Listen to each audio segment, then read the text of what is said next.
मुंबईतल्या वडाळा लोहमार्ग पोलिसांनी एका युवकावर थर्ड डिग्रीचा वापर केल्याने त्याचा जीव गेल्याची धक्कादायक घटना घडली आहे। एग्नोलो वल्लारादास असं या युवकाचं नाव असून आपल्या मुलाला न्याय मिळावा यासाठी एग्नोलचे वडील गेले महिनाभर रेल्वे पोलिसांचे उंबरठे झिजवतायत। या हतबल पिथ्याची व्यथा सांगणारा हा एक विशेष रिपोर्ट। पोलिसांच्या थर्ड डिग्रीचा आणखी एक बळी।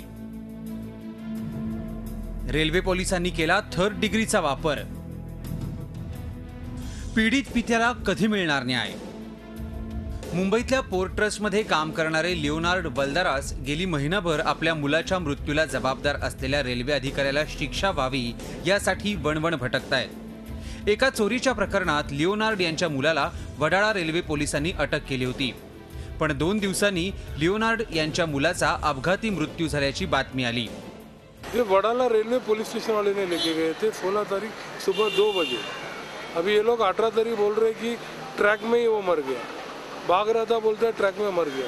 कैसा मारेगा? 10:30 बजे उसने घर में फ़ोन किया उसका भाई को कि मैं रात भर मेरे को ये लोग ने मारा है, तू ग्लूकोन डी लेके आना और थोड़ा कपड़ा भी लेके आना। लिओनार्ड यांचा मुलगा एग्नालो वल्दरास याला रेल्वे पोलिसांनी त्याच्या 4 मित्रांसह चोरीच्या आरोपाखाली ताब्यात घेतलं होतं। यामध्ये एका अल्पवयीन मुलाचाही समावेश होता। त्यांच्या समोर एग्नालोवर पोलिसांनी थर्ड डिग्रीचा वापर केला। डे नाइट वाले दोनों मारे थे, कम से कम 12-13 जन थे।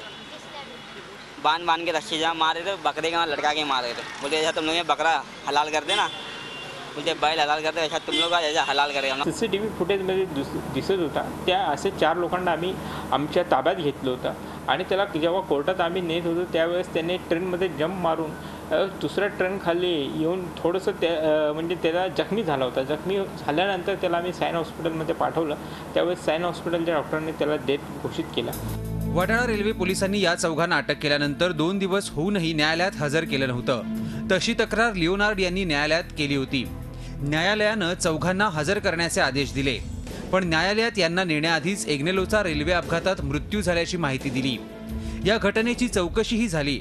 त्यात सुरेश माने आणि रवींद्र माने या 2 पोलीस अधिकाऱ्यांना निलंबितही करण्यात आलं, पण या अधिकाऱ्यांवर केवळ निलंबनाची कारवाई पुरेशी आहे का याचा विचार सर्वांनीच करायला हवा।